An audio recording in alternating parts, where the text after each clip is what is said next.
Find a way, right? That's what it's all about. And, wasn't pretty at times, but you got to tip your hat to UNLV as well. There's no question that they're a better team than what their record shows. Could have told you that. You know, they're scheduled 2 top 25 teams earlier, and one of the better teams in FCS. You know, that got away from one of those games. So knew they'd come in swinging, playing hard. They did a nice job with some things, just little adjustments, some things that maybe they hadn't shown on offense much, if any, and especially the screen game and some of those things. We have to adjust better. There's no question we have to adjust better and quicker. And then offensively, probably the biggest thing is we got caught behind the chains at times, just not being able to run the football. But we found a way to win and found a way to get the ball in the air and score in the second half. And the guys, there's no question the guys in that locker room care so much, and sometimes they maybe care too much. And they just got to go out there and have fun and play ball. So proud of this team because of the way that they kept playing till the very end. That's never going to be a question for these guys. So, but and again, there's some lessons we're going to learn. There's some things we're going to be able to get better at from watching the film. But it's obviously better to do that when you come off a win than it is a loss. Coach, I mean, just talk a little bit about the beginning of the game. They jumped out to that blitz, the scoring early. What was the energy of the team, coming out of the game? And then just second, was there one single play that you felt turned around the offensive momentum? Well, I think early, we have a shot down the field, which we hit in the second half and sparked us. I think their defender falls down, and we just barely miss, which probably would have been a touchdown or close to it. And so, it's just crazy how, it takes a little bit of wind out of your sails, and all of a sudden you're not converting and you're kicking the ball, and you give them good field position with a poor punt. And those are the things that pile up. And right away they come out and they have their scripted plays, they have their openers, and they do a good job. They do some things you haven't seen and stuff that they, or things that they don't do a lot of.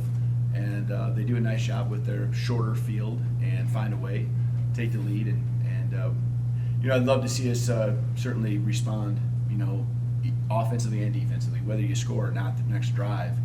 That's one thing, but between either side of the ball, someone's got to have each other's back there on the next couple of possessions, and that's where we fell behind, 14-0. So one play,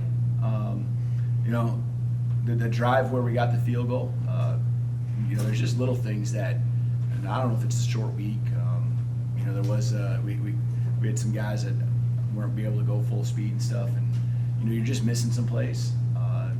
Second half, I can think of a play that was a huge one where we have their quarterback in the backfield sacked. I mean, it's gonna be fourth down, and he finds a way to escape, and then on top of that, we get a face mask call, and now some of the fields flip completely, and instead of us getting the ball back, they're on a drive, and it gets tight. But one thing I guess this team has is when times get tough, we'll find a way to just keep fighting and keep playing. Pretty proud of the way the guys finished out the game. And then can you just talk about Jalen Cropper's performance the last 2 games, but especially today? He had 4 touchdowns. Him and Jake seem to have a connection. Can you just talk a little bit about the connection that him and Jake had tonight? Yeah, obviously the touchdown catches were all big ones. Second, I can think of the tough one, second goal, I think it was from the 4. So, that was a great catch in the left corner of the end zone. A couple of them, I guess, in the left corner. And that's the thing. He's becoming a complete receiver. He's not just this fast guy that's running around that you just get the ball in his hands. He's winning by running good routes and getting just enough separation and finding a way to pull the ball in with in traffic. And I thought a lot of our receivers did that. I thought Carrick made some nice catches on some crossing routes. Josh did as well when we needed it, and did a nice job there securing the ball. There were some hard hits going on in there. One guy wraps you up and you spin out of one, and here comes another guy. And we took care of the ball in that way. Coach, after the first drive in the third quarter, Hayner got hit, went to the tent, then he came back to 14 for 15. Can you talk about what that injury was, how he was able to recover so quickly? Is there something about Jake, I guess, playing hurt that kind of really unlocks the greatness in him? I mean, I didn't realize he went into the tent, to be honest with you. So I did see Jalen was, because I flip over to the defensive side too. I did see Jalen was warming up, but I didn't realize Jake was in the tent, to be honest with you. I think it's the nagging injuries from last week, so it's not like it's something more. It's just, we need some time to get him healed up, as well as some other guys. There's other guys that are playing through it. But to answer your question, there is something about what Jake does where you're just going to fight, and I think it just all comes down to Zoom focusing in on what's in front of you, and just picking yourself back up and going to fight. It's a competitiveness that he has, and a spirit that he has that certainly we rally around. But I also think that he rallies around a lot of the other guys that do the same thing. The big plays and the big catches that Carrick and Jalen and Josh and EB, that all those guys made. Thought there was just guys making plays for each other. So he did a nice job, though. There's no question. I mean, you don't throw for 378 by accident. That's for sure. And how's Huge Heart Hayner's health after the game? Yeah, I haven't seen him. Well, I did see him. I saw him for 1 second, celebrating and congratulating him. I think it's just gonna be more of the same. I mean, we just got to get through this next week, and I don't think it's something that's just gonna go away in a couple of days. I think it's something where the bye week is certainly coming down the pipe and going to be much needed, especially for him. I know you mentioned before that UNLV, this wasn't a performance that they usually have. Do you feel like now that you guys are a ranked opponent, you guys have a target on your back? And how do you feel you have to make those adjustments now, knowing that people are going to come at you more and more harder now that you guys have, increased your rank? Yeah, I don't know if it's an adjustment. We've certainly addressed that people are going to come after us, and I really feel like the guys put a great week of work in. I think it's a limited week of work. It was a short week, and the amount of reps you get, and I think our guys, the more reps and the more confident they are, the more days they get to prepare, the better off they're going to be. And it was a short week, and you try to simplify the game plan, but there's some things that our coaches do schematically on both sides of the ball, to where when you have an extra day and you can put in a couple more wrinkles, and we have a group now that can execute those wrinkles. That's why we thrived in some of those big games. We had that extra day, and you simplify it down, and because there's just only a certain number of reps, and some of those guys aren't even in for those reps in practice because of dings and here and there. So I think it just all compiles on top of itself, and you end up with a battle like you had tonight. And you said you addressed it.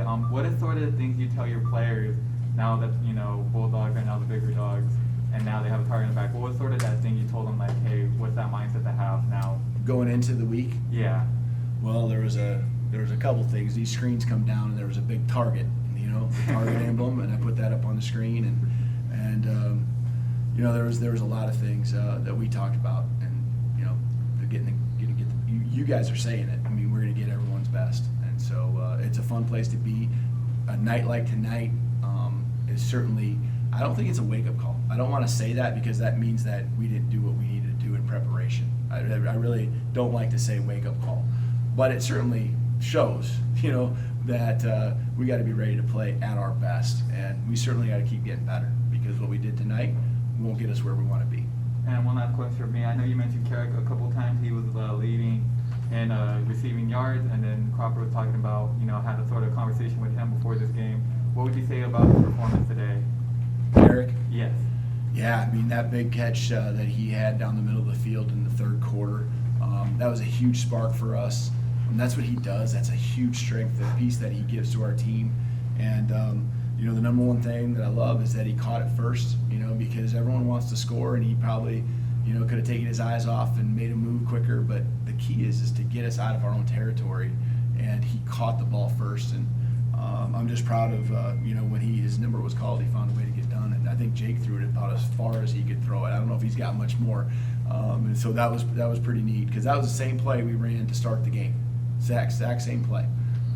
Just, I guess, the other hash. And so I'm proud of those guys for having confidence to take another shot and make the play. Thank you, Coach. Mm-hmm. Coach, I'm just a little curious, why did you decide to go for two down 14-9 late second? And did you second guess that decision at all when it was a 2 2-point game. and- No, I mean, that's, you know, there's things we go by. I mean, that's what it says, and even early in the game, and I challenged it, I questioned it, you know, because we all, as humans, that's what we do.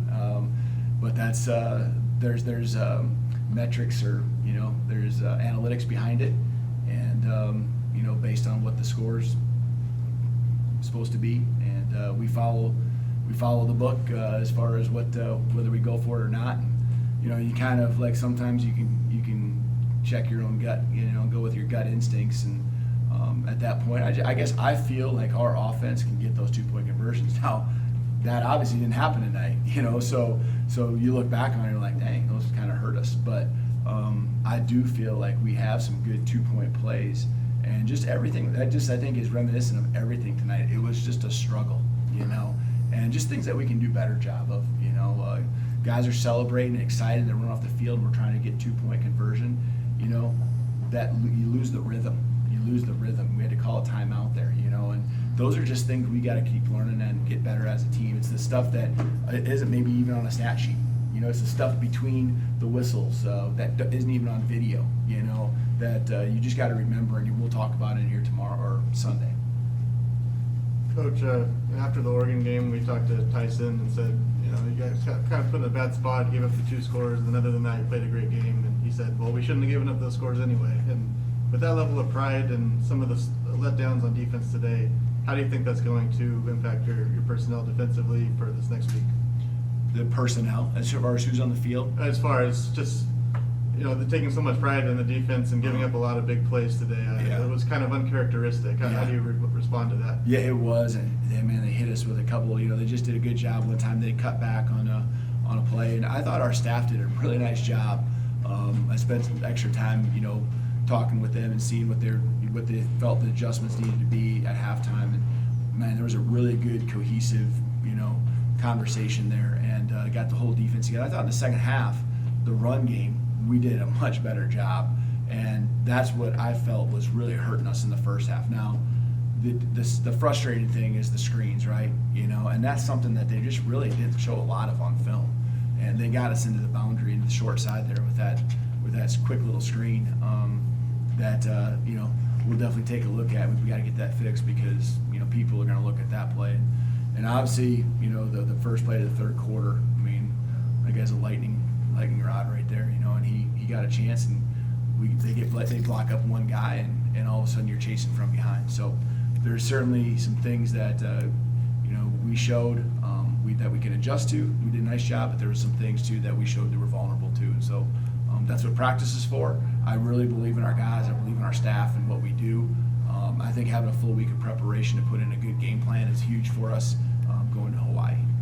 And just what was your reaction to the Red Wave and how they assisted you late in that game? Man, that was awesome. I mean, we can't say enough about how it feels to walk into a stadium, coming down the ramp in the third quarter. Just the frustrating thing is we give up a play right away, and I know our guys just, you know, they want to do it so bad for the Red Wave and get back, and they love hearing that place rocking, and it was great tonight. So thank you so much, the Red Wave.